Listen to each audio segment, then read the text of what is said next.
Hi hello everyone, C Akash this side. आज हम एक सबसे इम्पॉर्टेंट टॉपिक उठाएंगे स्टूडेंट लाइफ में, how to control sleep while studying और during the studying.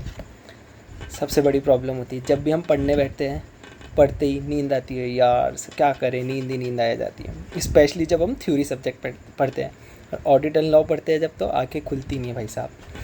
So, like I will share my experience, like how I manage the studies in the night time period also, and in the early morning also, like while I'm studying the theory subjects पढ़ने का सबसे best time होता है early morning 4 o'clock around.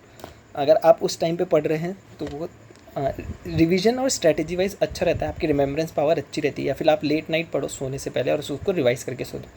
But as we all know, जब हम theories वगैरह पढ़ने जाते हैं तो बहुत ज़्यादा नींद आती है, मतलब स्लीपीनेस होती है, बिकॉज वो थ्योरी बोरिंग है, जेन्युइन है।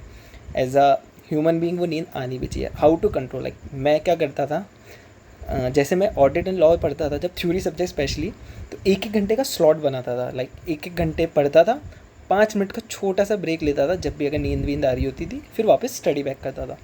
या फिर एज यूजल जो कॉमन टॉपिक होता है, जो गूगल्स वगैरह पे मिल जाएगा, पेन पेपर लेके रख लो।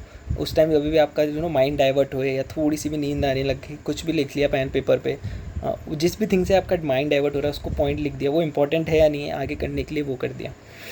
या फिर अब जो लोग थ्योरी पढ़ते हैं थोड़े लंबे स्लॉट में भी पढ़ते हैं, वो ये कर सकते हैं कि भाई 2 से 3 आवर्स का आपने एक पर्टिकुलर स्लॉट ले लिया, उसके बाद आप वॉक कर लो। जैसे इवनिंग टाइम है तो आप वॉक करो उसको पढ़ने के बाद, या फिर चलते चलते थ्योरी को रीड करो। वॉक करते करते आप थ्योरी को रीड कर रहे जा रहे हो। वॉइस नोट्स बना सकते हो आप आपके थ्योरी सब्जेक्ट्स के, उससे आपको क्या जो टायर्डनेस है, जो स्लीपीनेस है ना इसकी, वो आपकी कम होती जाती रहेगी। या फिर आप ये भी कर सकते हो कि थोड़े थोड़े टाइम पीरियड में पढ़ रहे हो, आपने 2 घंटे पढ़ा, 5-10 मिनट अपने घर वालों से बात करी, 10 मिनट का शॉर्ट ब्रेक ले लिया, पेरेंट्स के साथ बात करी, मम्मी के साथ बैठ गए, ब्रदर के साथ बैठ गए, थोड़ी हंसी मजाक कर ली, वापस go back to the studies. या फिर कोई रिवीजन वीडियोस देख लिया। आप जो भी टॉपिक पढ़ रहे हो उसका यूट्यूब पे आप जाके रिवीजन वीडियोस भी चेकआउट कर सकते हो, उससे रिवाइज भी हो जाएगा, उस पर्टिकुलर टॉपिक को ख़त्म करके रिवाइज भी हो जाएगा। और थर्ड सबसे इंपॉर्टेंट चीज़ है विल पावर, कि भाई नहीं, आज तो ये ख़त्म करके सोना ही सोना है, आज तो ये चीज़ मेरे को कंप्लीट करनी है with in a time lap. ये तो आपके अंदर से आनी चाहिए, अगर ये नहीं होगी तो आप पास ही नहीं कर पाओगे। सो ये सब चीज़ें ज़रूरी हैं। So thank you, stay tuned.